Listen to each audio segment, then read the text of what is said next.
Estamos de volta, amados, aqui para a aula de número 6 e última da Convenção para a Proteção do Patrimônio Mundial, Cultural e Natural. Os assuntos aqui tratados nessa última aula são assuntos bastante simples, né? A maior parte deles, com um detalhe ou outro que eu devo comentar. Mas, basicamente, é exatamente aquilo que realmente está escrito e é muito simples a sua compreensão, tá? Nós vamos começar com as condições, o título das condições e modalidades de assistência internacional. Condições e modalidade de assistência internacional. Sabemos que o comitê pode, oferecer assistência internacional para a proteção do patrimônio cultural e natural. Não se esqueça, é sempre para o patrimônio cultural e natural. Perfeito? Então, o comitê pode estabelecer, sim, essa assistência internacional. Só que essa assistência internacional tem alguns detalhes que nós temos que conhecer, algumas regras que nós temos que conhecer, né? Primeira regra básica: um Estado parte, ou seja, aquele que ratificou a convenção, né, pode solicitar essa assistência internacional em favor do seu bem, mas somente, isso de forma bem óbvia, aquele que tem um valor universal excepcional situado no seu território, né? Situado no seu território. Só lembrando que o comitê reconhece aqueles que têm um valor universal excepcional, aqueles que eles colocam na lista, né? Naquela lista do patrimônio mundial e do patrimônio mundial em perigo, né? Numa daquelas listas, certinho? Agora, o fato de não estar na lista não significa que não tem valor universal excepcional, só significa que não está na lista e não é reconhecido aqui pelo menos por enquanto, né, pelo comitê, perfeito? Então, só lembrando isso. O Estado parte, ele pode solicitar, sim, essa intervenção da assistência, né, para aqueles bens do seu valor universal excepcional que esteja no seu próprio território, né, que esteja no seu próprio território. Bastante tranquilo. O artigo 20 complementa isso que eu acabei de falar, quando ele fala que essa assistência internacional, né, que é oferecida mediante convenção, mediante o comitê de proteção mundial, né, do patrimônio mundial, esse comitê do patrimônio mundial, né, ele fala que para que o comitê consiga exercer tal ação, né, é necessário que o próprio comitê decida colocar aquele patrimônio em uma das listas, né, ou a lista do patrimônio mundial ou a lista do patrimônio mundial que está em perigo, né? Uma das duas listas que nós já conhecemos, tá? Então o comitê decidiu, ok, vou fazer a obra, vou exercer a ação de pesquisa, vou trabalhar. Para fazer isso, ele necessita reconhecer que aquele patrimônio está em uma das suas listas, entendendo então que aquele patrimônio tem valor universal excepcional, porque para o comitê exercer a ação é necessário figurar numa das listas. Perfeito? Tá? Kenneth, para fazer o pedido tem que estar na lista? Não. Para fazer o pedido não precisa estar na lista, mas para o comitê atender o pedido é necessário que primeiro ele coloque aquele bem na lista. É isso que você tem que entender. Para fazer o pedido não precisa estar na lista, mas para atender é necessário que o comitê coloque ele na lista, senão ele não conseguirá atender conforme está aqui na convenção. Bastante simples, né? Bastante simples. Ele fala que o comitê ele vai ter que estabelecer normas para o exame desses pedidos, né, dos estados partes, quanto pede, então estabelece normas lá, tal. Essas normas tem que levar em consideração, né, a operação, a forma de executar, os trabalhos necessários, uma estimativa do custo do mesmo, urgência, né, os motivos pelos quais os recursos do Estado que tenha formulado o pedido não lhe permitem fazer a face da totalidade da despesa, porque o Estado parte que pede é porque ele mesmo sozinho não dá conta de resolver o problema. Então ele vai pedir, e eles vão analisar por que está fazendo esse pedido, se realmente não tem essa grana ou se tem, né? Mas ele vai dizer o seguinte, que essas ações, se vai fazer ou não, se vai ajudar ou não, se vai ter assistência internacional ou não, ele diz que fazendo todas essas análises sempre que possível, é uma possibilidade, não é uma determinação, não é sempre... Sempre é uma coisa, sempre que possível é outra coisa. Sempre tem que ser feito. Sempre que possível. Sempre tem que ser feito, mas só quando possível. Se não for possível, aí não tem o que fazer, né? É sempre que possível. Se não tem a possibilidade, não se faz. Perfeito? Não se faz o quê? A perícia. É por isso que ele fala, ó, os pedidos deverão sempre que possível basear-se na opinião de peritos.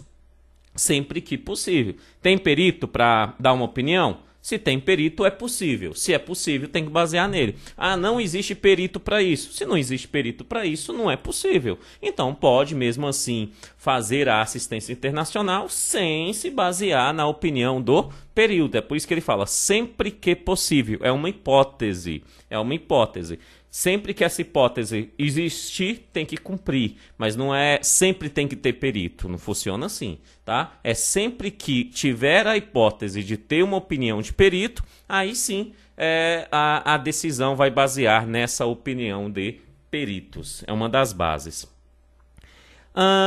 No parágrafo 2º do artigo 21 vai dizer: em virtude dos trabalhos que poderão eventualmente vir ser necessários, sem demora. Então ele também vai verificar aqueles sem demora, né?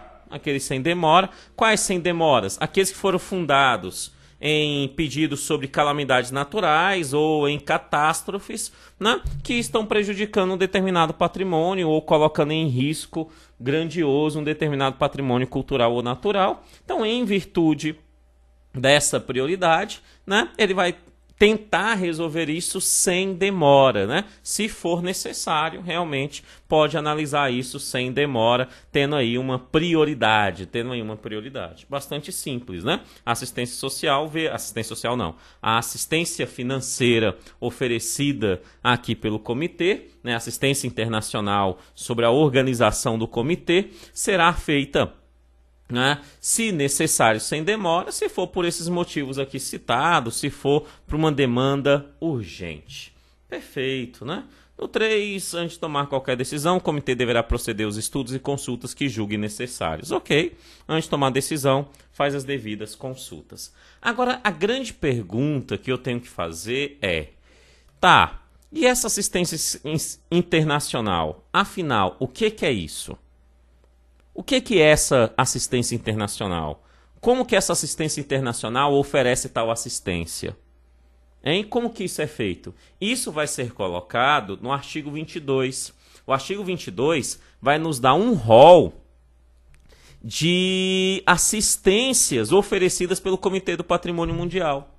Ele vai dizer que essa assistência pode ser oferecida das seguintes formas. Aí ela nos dá um rol razoável, gigante, em relação a como que pode ser feito. Bastante simples, né? Ele fala, ó, essa assistência pode ser feita mediante estudo de tudo, né? Estudo artístico, científico, de técnica, proteção, conservação, valorização, né? Restauro do patrimônio cultural e natural, tá? Então ele pode dar essa assistência mediante o estudo, estudar a demanda necessária é uma assistência internacional que o comitê pode oferecer, simples assim. Mas além de estudo, também pode oferecer tal assistência mediante a fornecimento de peritos, técnico, mão de obra qualificada, para supervisionar a boa execução do projeto aprovado. Também eles podem fazer, vou encaminhar aí uns técnicos, e isso é a forma que eu, né, comitê, tenho como dar uma assistência internacional a vocês que estão aí, né, restaurando um patrimônio cultural ou um patrimônio natural. Perfeito? Então ele pode fornecer peritos, técnicos, é uma forma de assistência, sim. Além de outra forma de assistência é a formação de pessoas, né?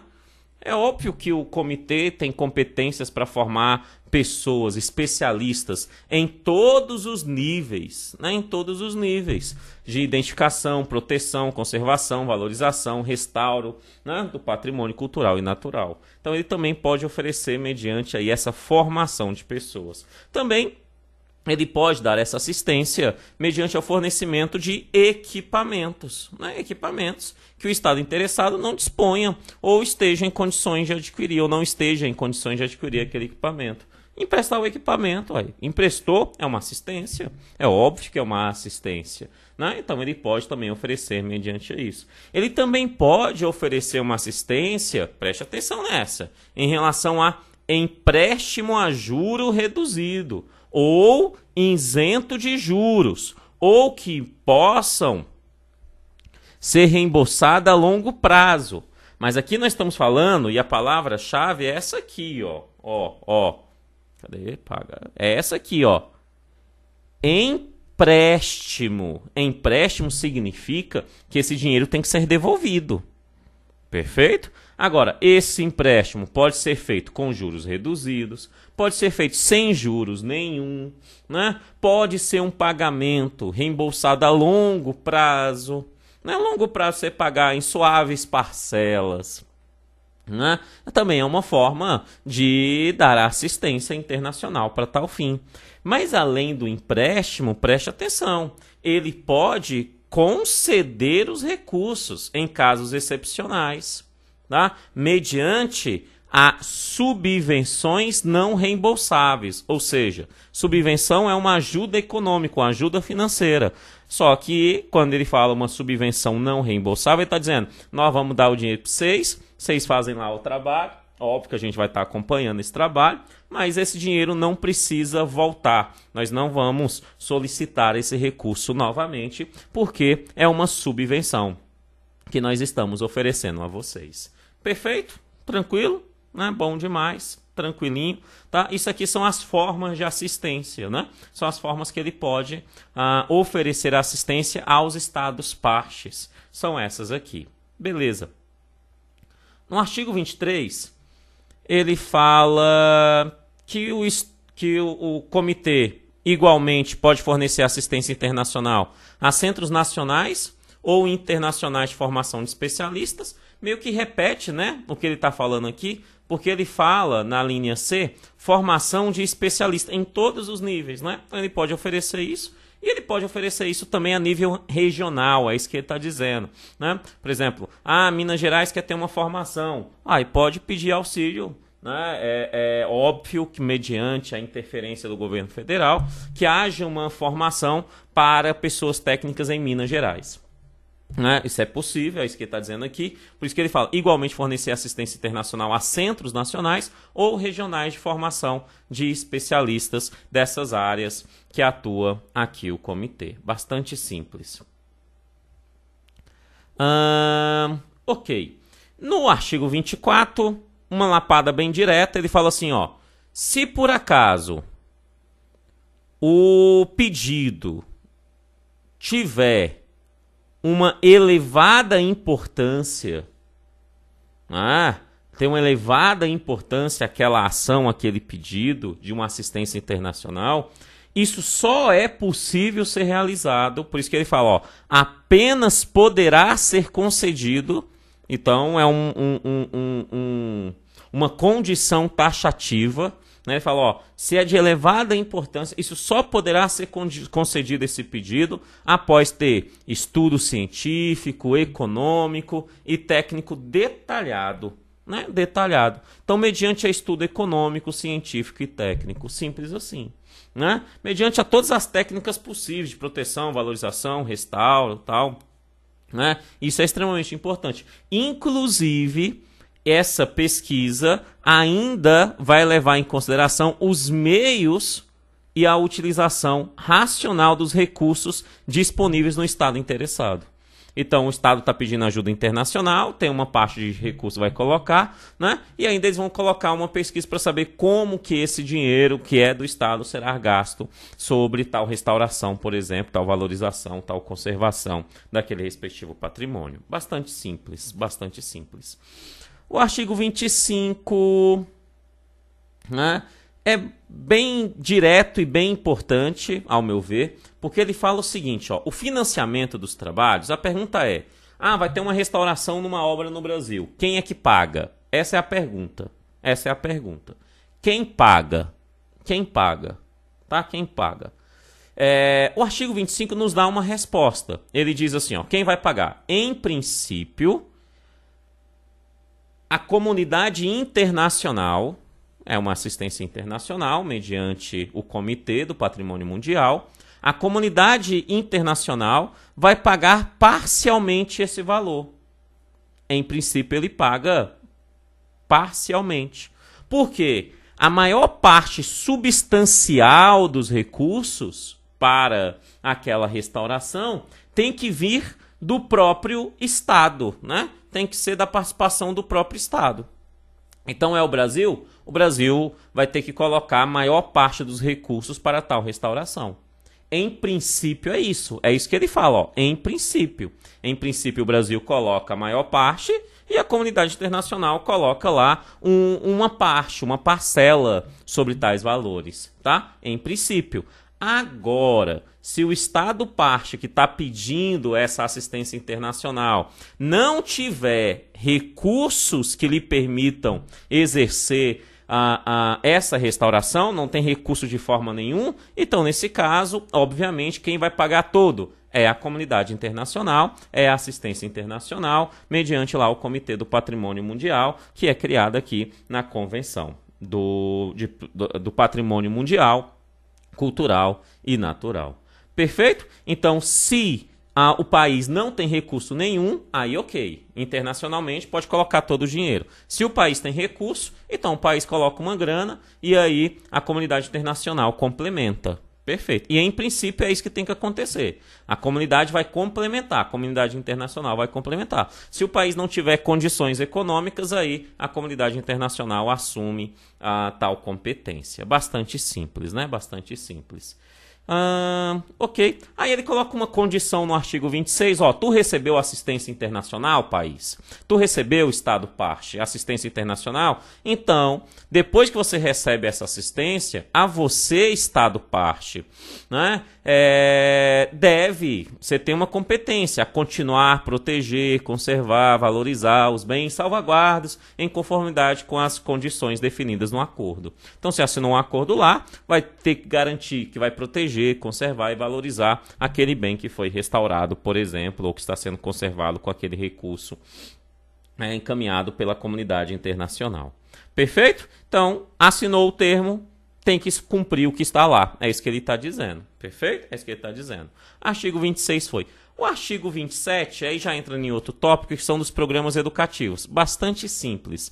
Basicamente aqui está dizendo, olha, Estados partes, vocês têm que criar mecanismos de educação e informação. É por isso que ele fala, ó, nomeadamente, mediados, programas de educação e informação, né? Tem que criar esses programas para reforçar o respeito e o apego ao seu povo, ao patrimônio cultural e natural definido. Né? Criar campanhas de educação, né? Para que o povo ame a sua propriedade cultural, a sua proteção natural, um apego a esse patrimônio, porque assim gera respeito, assim gera amor e assim protege esse patrimônio lindo, né? Simples assim. Então tá falando, ó, cria mecanismos de estudo. Né? Depois ele ainda fala que é necessário informar largamente ao público sobre essas ameaças, né, que o patrimônio pode sofrer, também é informação isso, né? Patrimônio tal está sofrendo tal ameaça, então informa largamente o público sobre a ameaça específica, né? O que está dizendo aqui, bastante simples, né? No artigo 28 é um artigo que fala da educação, mas com interesse claro. Olha o que ele está dizendo. Ele está dizendo assim, olha, se o Estado parte, o Brasil, recebeu assistência internacional, então o Brasil precisa oferecer educação, como nós estamos vendo, programas de educação e informação. Mas dentro desse programa de informação e educação, deve ter programas para fazer com que a população brasileira conheça a importância dos bens, né, e, né, o papel desempenhado pelo Comitê do Patrimônio Mundial. Simples assim. E pelo Comitê da Assistência Internacional. A assistência internacional colocou dinheiro no Brasil? Está preservando? Então o Brasil tem que educar a população para mostrar a importância que esse comitê tem no processo de proteção do seu patrimônio cultural ou natural. Perfeito? É isso que o artigo 28 está dizendo. O artigo 29 vai falar dos relatórios. Basicamente, dois tipos de relatórios. Né? Basicamente isso. Qual relatórios? Primeiro, dos estados partes. Isso. Os estados partes têm que caminhar relatórios, né, que vai ser apresentado na Conferência Geral, é quando todos os estados partes estão reunidos em Assembleia Geral, né, e aí encaminha para eles e todos eles irão parar lá na mão do comitê, né, é isso que ele diz aqui no tópico 2, esses relatórios deverão ser levados ao Comitê do Patrimônio Mundial. Simples, né? Mas o que diz esse relatório? Esse relatório diz o seguinte, né? Que o Estado parte que assinou aqui a convenção, ele criou disposições legais, leis regulamentares, como, por exemplo, resoluções, portarias e outras medidas que tenham sido adotadas para aplicar o que está na convenção aqui. Então o Estado vai dizer, ó, Brasil, eu criei essa lei, essa portaria, essa instrução normativa aqui, também tem esse decreto aqui, então ele vai ter que entregar um relatório demonstrando quais foram os trabalhos que o Brasil fez legalmente para fazer garantir aquilo que a convenção pede que ele garanta. Simples. E esse relatório é encaminhado ao Comitê do Patrimônio Mundial. Bastante simples. E depois ele fala que o próprio comitê deve fazer um relatório. Isso é óbvio, né? E ele faz um relatório sobre o quê? Óbvio, sobre as suas próprias atividades. Simples. Ele faz um relatório sobre as suas próprias atividades. E este artigo 29, tecnicamente, é o último grande artigo, né? Por quê? Porque os próximos artigos são cláusulas finais. Então são questões técnicas internacionais sobre a própria convenção. Então eu vou passar rapidamente. Tá? Ele fala assim, primeiro, a convenção será escrita, redigida em inglês, árabe, espanhol, francês e russo. Tá? Esses textos igualmente em fé. Então é o mesmo texto aqui, bonitinho. Tá? Kennedy, português. Português não está escrito aí. Né? Tá em inglês, árabe, espanhol, francês e russo. Essas são as línguas oficiais. Esse texto em português é uma tradução. Né? Não foi redigido em português. Foi traduzido para português. É diferente. Tá? Inclusive esse português aqui que eu estou usando é um português de Portugal. É por isso que de vez em quando aparece um C aí onde que não tem. Né? E você vai ter uma possível, caso o examinador não faz isso não, mas caso ele faça, ele acrescentaria o português aqui entre a ideia de redigir, né, redigir o texto originalmente. Originalmente não é em português, o português é uma tradução. Originalmente é em inglês, árabe, espanhol, francês e russo. Beleza. Tá falando que a presente convenção será submetida à ratificação ou à aceitação dos Estados-membros. Né? Mas é porque aqui tem duas coisas. Né? Aceitação. O Poder Executivo, no caso do Brasil, o presidente vai lá e assina. Ratificação. Essa convenção, os artigos, é trago para o Brasil, é encaminhado para o Congresso Nacional e o Congresso Nacional aprova. Isso é ratificar. Perfeito? Uma coisa é aceitar, outra coisa é ratificar. Então os Estados partes estão sujeitos, né, a essa ratificação. Na verdade, o Estado só se torna parte quando ele ratifica, né, tal ação, aí ratifica tal convenção, aí ele se torna parte. Perfeito? Está dizendo isso, os Estados têm que exercer. Os instrumentos de ratificação ou aceitação serão depositados junto ao diretor da organização, ok? Os instrumentos, a forma que é feita essa ratificação ou essa aceitação. A presente convenção fica aberta à adesão de qualquer Estado não membro, perfeito, não é um clubinho fechado. Né? Qualquer um que não é membro pode entrar e assumir essas regras e entrar tranquilamente, sem maiores problemas. A adesão terá lugar mediante o depósito de instrumento de adesão, documento que ele assina, né? Para poder iniciar o trabalho de se tornar Estado membro. Bastante simples. A presente convenção entra em vigor em 3 meses após a data do depósito do 20º instrumento de ratificação. Depois de 20 pessoas entregarem a ratificação, entra em vigor. Aí você já tem a convenção, bem antigo, operacional. Artigo 34. Tá, no artigo 24 ele está falando o seguinte, que as disposições abaixo vão aplicar aos estados partes, ou seja, aqueles que ratificaram, sejam eles com sistema constitucional ou federativo ou não unitário.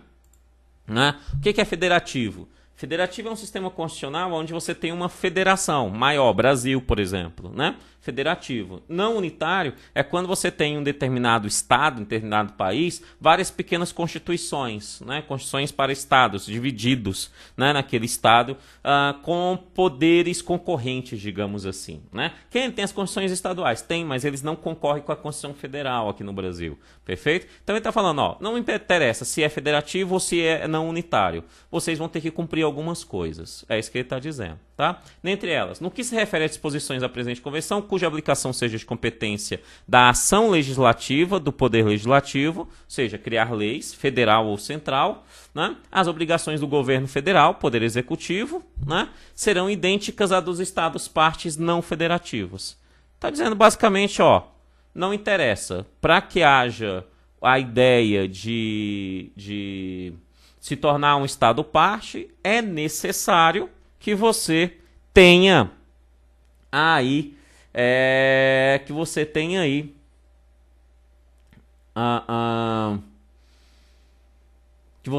aí passado pelo Poder Legislativo, né? Que esse pedido tenha sido aprovado pelo seu respectivo Poder Legislativo. Simples assim. No caso do Brasil, é o Congresso Nacional, é âmbito federal que vai ter que aprovar, Câmara e Senado. Tá? É o Congresso como um todo, Câmara e Senado que tem que aprovar. Tá? Então, aprovando, ok, entra lá. Nos outros países, o Poder Legislativo também tem que entrar, independentemente da forma que tem a sua organização.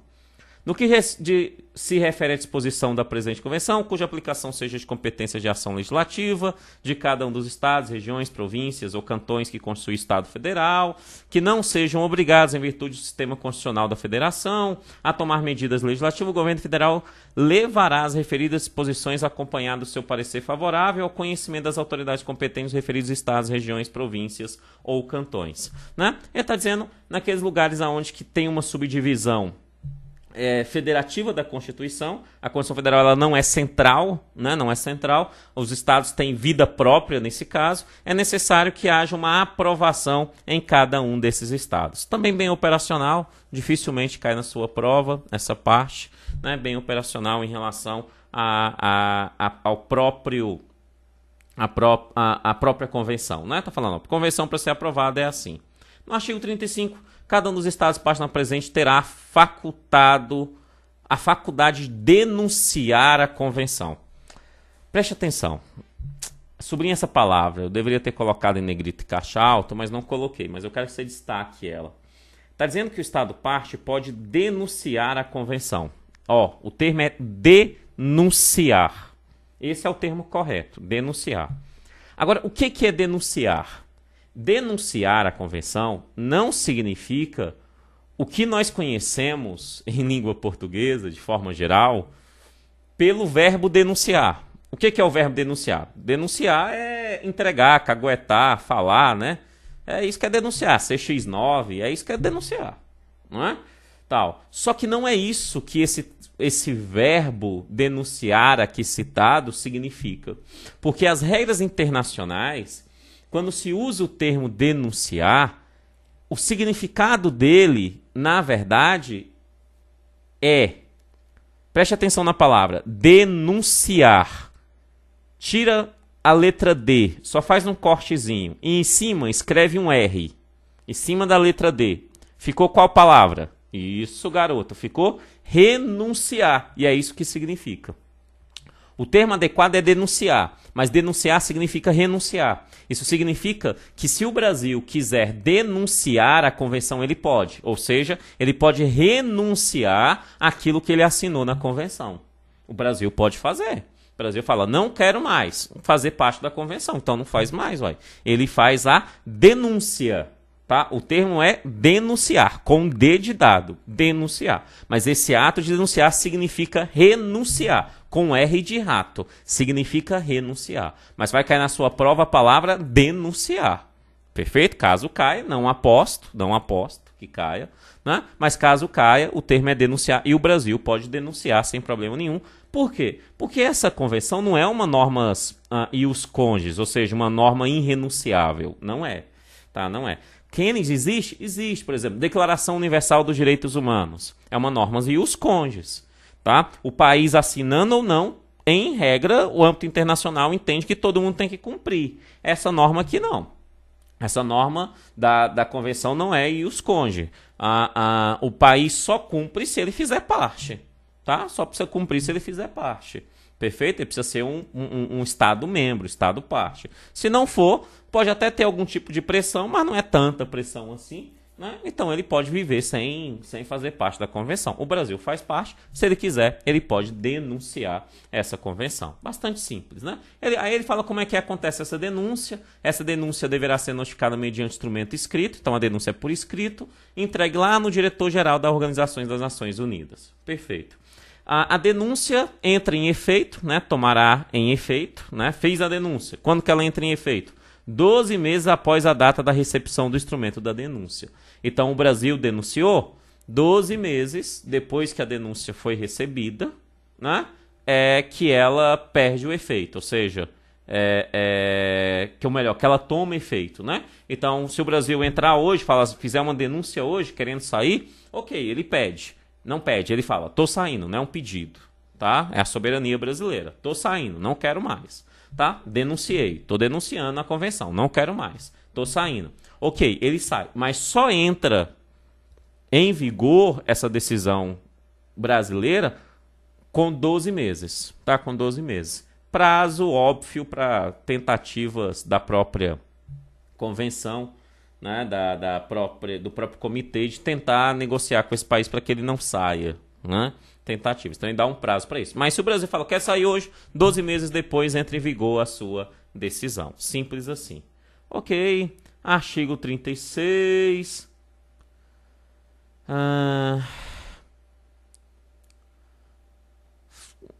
Só fala que o diretor-geral informa os estados, membros da organização e os estados não membros da organização, né, sobre os depósitos de todos os instrumentos de ratificação, aceitação, adesão.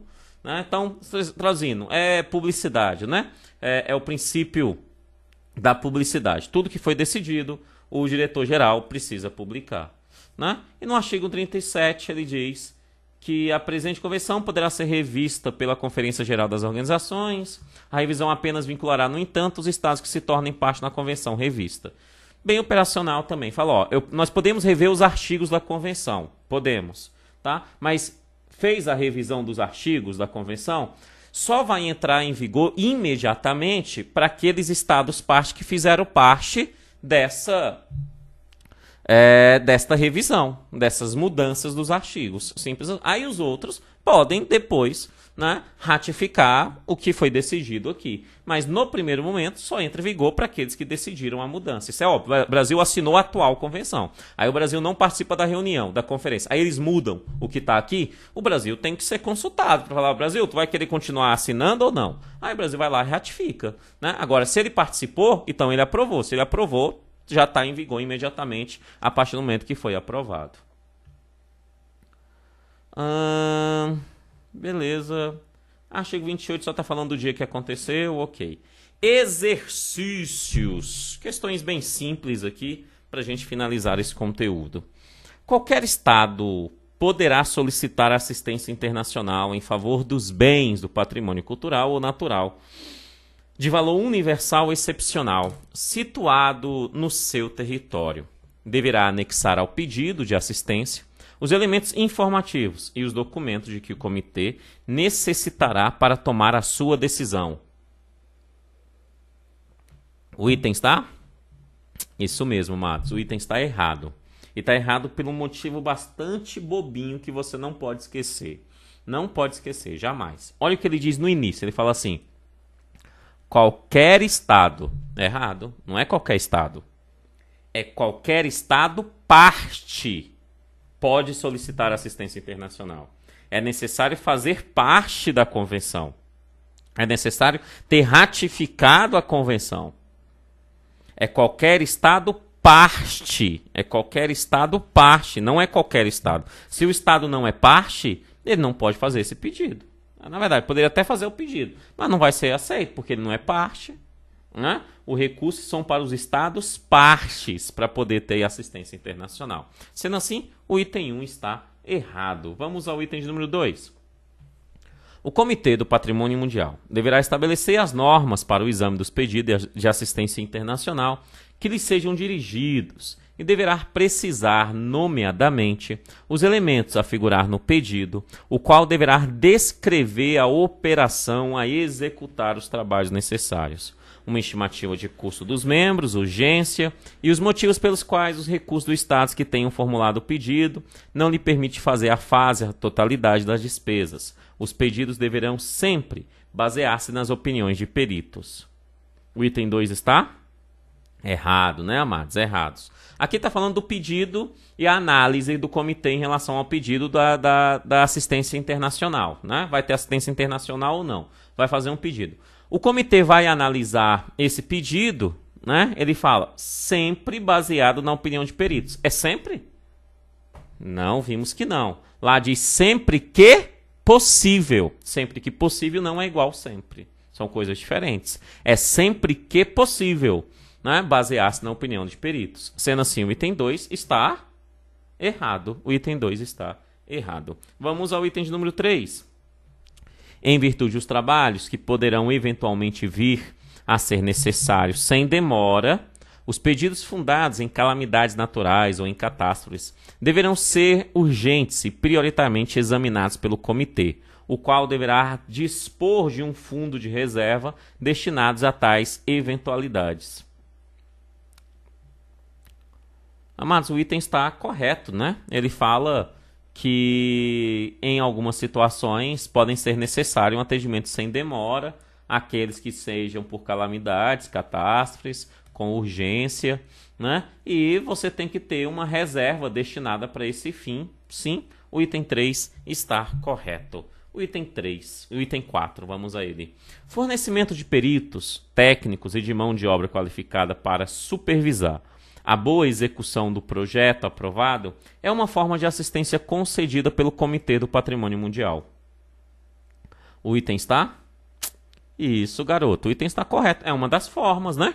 Fornecimento de perito, técnico, mão de obra. É uma das formas, sim, de ter assistência concedida pelo Comitê Patrimônio Mundial. É a única? Não, não é a única. Pode ser empréstimo, com juros reduzidos ou sem juros a longo prazo. Pode ser uma doação de uma grana, sem ter que devolver essa grana, né? Pode ser por encaminhamento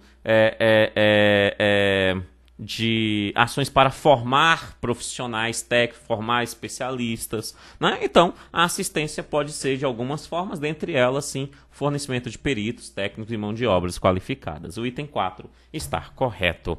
Vamos ao item de número 5.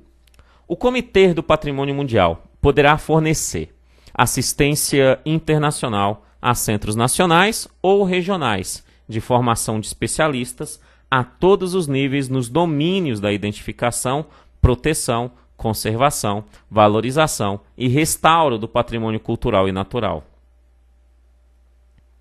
Tá correto, né? Tá falando, ó, pode fornecer sim assistência internacional a centros nacionais ou regionais. Citei até Minas Gerais, por exemplo, como exemplo, né? Citei, por exemplo, como exemplo, Minas Gerais, de formação de especialistas em todos os níveis e de todos os domínios de identificação. O item 5 está correto. 6. Uma assistência internacional de elevada importância apenas poderá ser concedida após estudo científico, econômico e técnico detalhado. O item está corretíssimo, né? Certo. Se é de elevada importância, apenas só pode ser feita se tiver estudo científico, econômico e técnico detalhado nos seus pormenores. O item 6 está correto. Vamos ao item de número 7. Os estados parte, Ó, Estado parte, na presente convenção, esforçar-se-ão por todos os meios apropriados, nomeadamente mediante programas de educação e de informação, por reforçar o respeito e o apego do seu povo no patrimônio cultural natural. Tá de graça, tá certo, tá falando, ó, é Estado parte?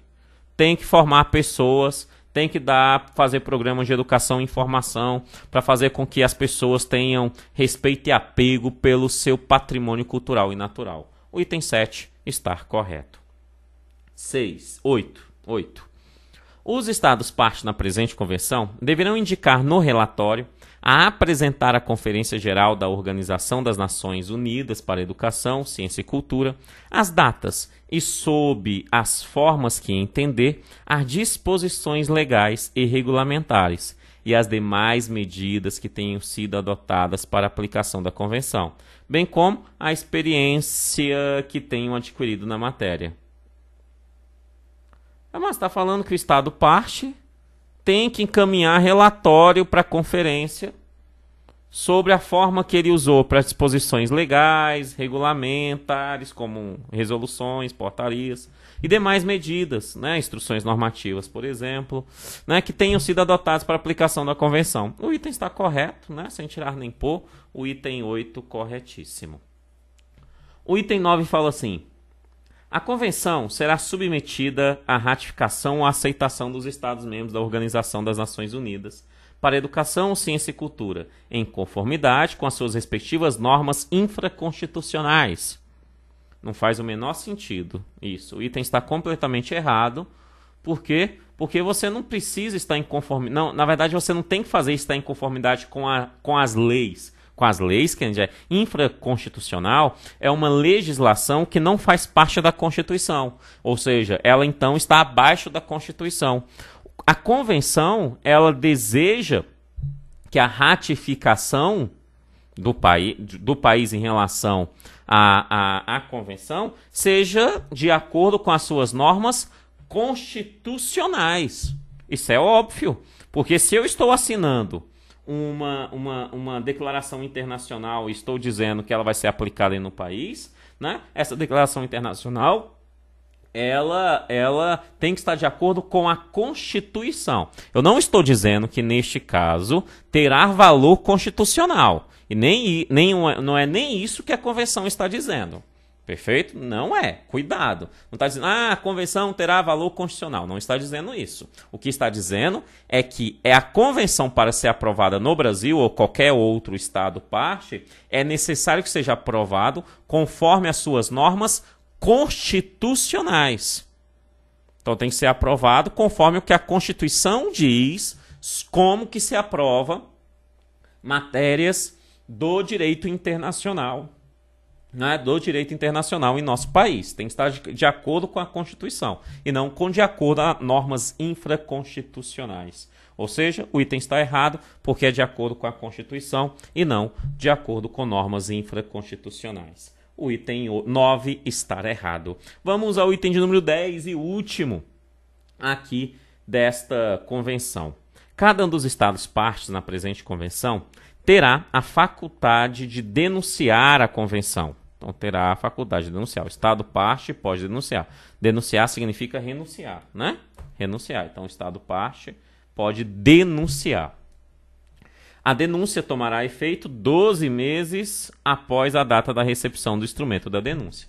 Em nada alterará obrigações financeiras a assumir pelo Estado que tem efeito até a data que a retirada tome efeito. O item 10 está corretíssimo, né? Corretíssimo. Qualquer Estado parte pode denunciar. Quando ele denuncia, ainda vale por 12 meses. E durante esses 12 meses, ainda tem que ficar pagando, né, ali os devidos valores que assinou dizendo que iria pagar na respectiva convenção. Sendo assim, o item 10 está correto. Crianças do meu coração, muito obrigado pela atenção de todos. Que Deus abençoe. E eu fui. Tchau, tchau.